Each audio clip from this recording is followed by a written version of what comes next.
जब हम सोचते हैं कि भारत का संविधान किसने बनाया, तो हमारे दिमाग में कुछ जाने पहचाने नाम आते हैं।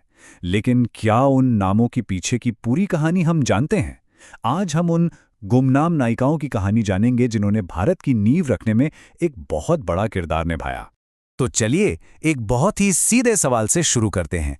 आखिर दुनिया के सबसे बड़े लोकतंत्र को बनाया किसने? इसका जवाब शायद उतना आसान नहीं है जितना हमें लगता है। इस सवाल का जवाब, या यूं कहें कि जवाब का एक बहुत बड़ा हिस्सा इस एक नंबर में छिपा है, 15। बस एक पल के लिए इस नंबर के बारे में सोचिए। जी हाँ, 15 ये कोई मामूली नंबर नहीं है। ये उन महिलाओं की गिनती है जो भारत की संविधान सभा का हिस्सा थीं। उन्होंने हमारे लोकतंत्र की नींव रखने में एक ऐतिहासिक भूमिका निभाई, पर अक्सर उनकी कहानी कहीं खो जाती है। आज हम उसी कहानी को समझेंगे। तो इन महिलाओं का सफर कहाँ से शुरू हुआ? उनकी सबसे पहली और सबसे बड़ी लड़ाई थी समानता की। यही उनके मिशन का केंद्र था। इस लड़ाई की भावना को हंसा जीवराज मेहता के इन शब्दों से बेहतर कौन बयां कर सकता है। यह सिर्फ एक सपना नहीं था, ये एक मांग थी, एक वादा था जिसे वो हमारे संविधान की आत्मा में शामिल करवाना चाहती थी। और उन्होंने ऐसे सच कर दिखाया। देखिए, ये महिलाएं सिर्फ भाषण नहीं दे रही थीं, वो कानून बनवा रही थीं। उन्होंने यूनिफॉर्म सिविल कोड की वकालत की, मतलब सभी नागरिकों के लिए एक जैसे पर्सनल लॉ। उन्होंने बाल विवाह और पर्दा प्रथा जैसी सामाजिक बुराइयों का खुलकर विरोध किया और ये पक्का किया कि महिलाओं को संपत्ति में विरासत और उत्तराधिकार का हक मिले। हंसा मेहता, रेणुका रे और अम्मू स्वामीनाथन जैसी लीडर्स इस लड़ाई में सबसे आगे थीं। अम्मू स्वामीनाथन के ये शब्द, ये अपने आप में उस पूरी जीत का सार हैं। ये दुनिया को एक पैगाम था कि नए भारत में औरतें अब पीछे नहीं रहेंगी। लेकिन कहानी यहाँ खत्म नहीं होती। उनकी लड़ाई सिर्फ औरतों के हक के लिए नहीं थी, वो उन सब की आवाज बनी जिनकी आवाज को सदियों से सुना नहीं गया था। जरा इन दो कमाल की महिलाओं को देखिए, दो अलग अलग मोर्चों पर मकसद एक ही था। एक तरफ थी दाक्षायणी वेलायुधन, संविधान सभा की अकेली दलित महिला जो कठोर जाति व्यवस्था पर सीधा प्रहार कर रही थीं, तो दूसरी तरफ थी बेगम एजाज रसूल, सभा की अकेली मुस्लिम महिला जो सेक्युलरिज्म और माइनॉरिटी राइट्स के लिए खड़ी थीं। बेगम रसूल ने न सिर्फ धार्मिक अल्पसंख्यकों के लिए अलग इलेक्टोरेट का विरोध किया, बल्कि जमींदारी सिस्टम के खिलाफ भी मजबूती से अपनी आवाज उठाई। दाक्षायणी वेलायुधन की सोच पर इस कयाल सम्मेलनम का बहुत गहरा असर था। अब ये था क्या? असल में ये 1913 में हुई एक बहुत ही अनोखी और ताकतवर बैठक थी। कोची में पुलाया समुदाय के लोगों को जमीन पर इकट्ठा होने की इजाजत नहीं थी, तो उन्होंने अपना विरोध जताने के लिए छोटी-छोटी नावों पर एक पूरी सभा कर डाली। तो ये साफ है कि ये महिलाएं सिर्फ अधिकार नहीं मांग रही थीं, वो तो एक पूरे देश की नींव रख रही थीं, एक नए राष्ट्र को बना रही थीं। चलिए देखते हैं कैसे।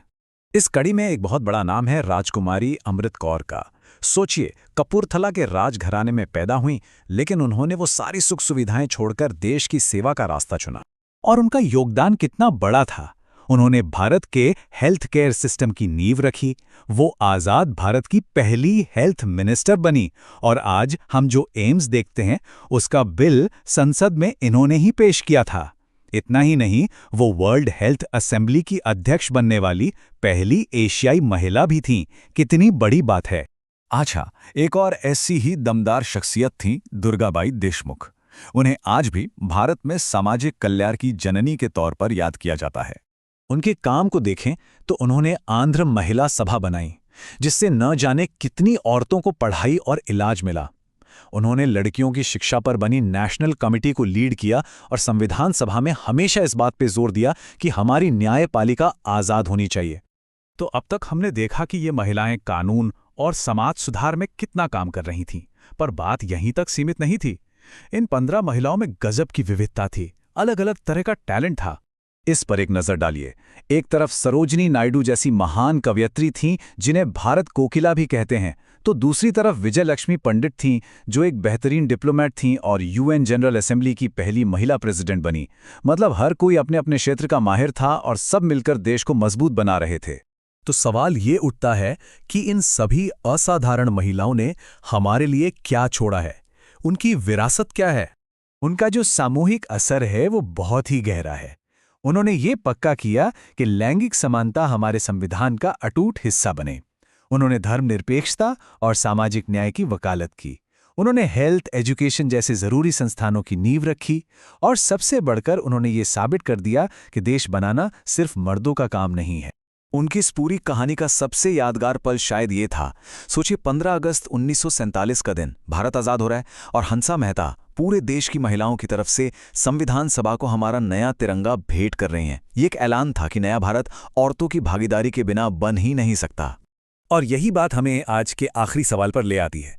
75 साल से ज्यादा हो गए, क्या एक बराबरी वाले भारत का जो सपना उन्होंने देखा था वो आज पूरी तरह से सच हो पाया है?